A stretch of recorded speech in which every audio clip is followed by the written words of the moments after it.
I believe there's only one way that you can realistically fund Green Mountain Care, and that is through an employer-based payroll tax.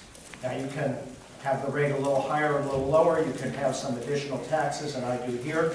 But fundamentally, there's no other way to raise an amount of money that would not only represent the largest tax increase in the history of Vermont, but would be larger than any of our other broad-based taxes.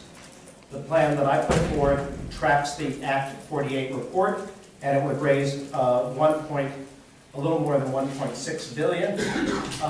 Now, I know there's debate about what is the amount that needs to be raised, and if it turns out to be more, you can adjust the rate up for the payroll tax, or if it's less, you could adjust it. Okay, so what does the plan do?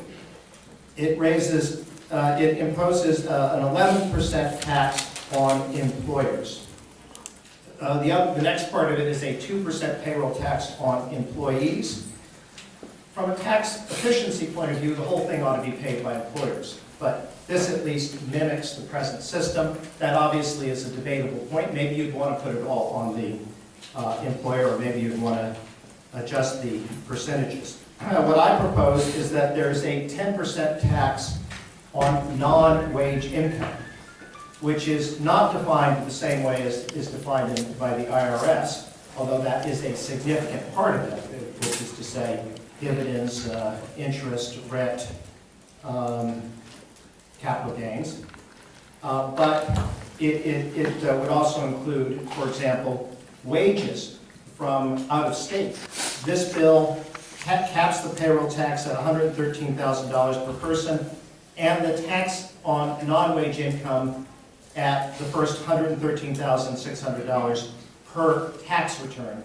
These are the limits of the Social Security, on which Social Security is taxed. Roughly $1.4 billion is coming through the payroll tax. 140 million, something like that, in that order of magnitude, is in the non-wage tax. And then the final tax is about 64 million that comes from eliminating the pass-through of federal itemized deductions, which incidentally are the deductibility of your home mortgage, deductibility of your charitable contributions, things like that. The bill includes the ERISA companies, the self-insured companies like IBM. So they would have to pay the payroll tax, and their employees would be included in Green Mountain Care. There are a number of reasons for this.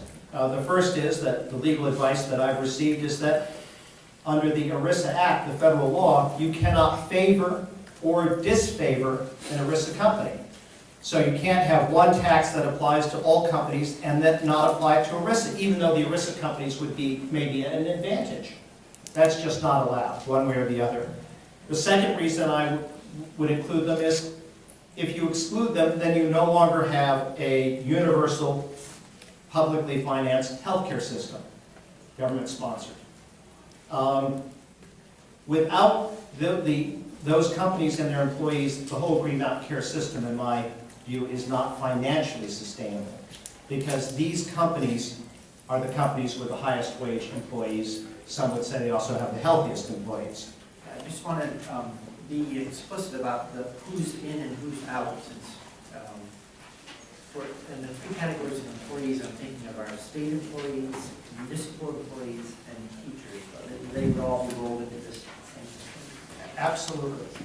The payroll tax is imposed on the employer of out-of-state employees and on the employee, but they aren't included in Green Mountain Care.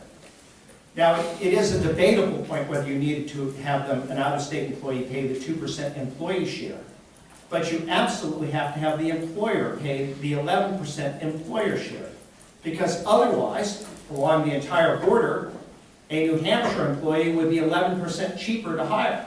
And so we would be inspiring an outflow of jobs.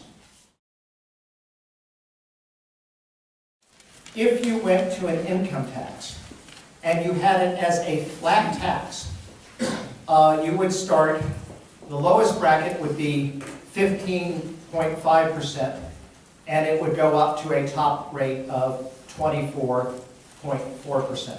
The second way you could do it would be if you used the sales tax. That would require eliminating the exemptions for food, eliminating the exemptions for clothing, imposing a sales tax on professional services, a services tax, and doing the whole thing at a rate of 19.5%.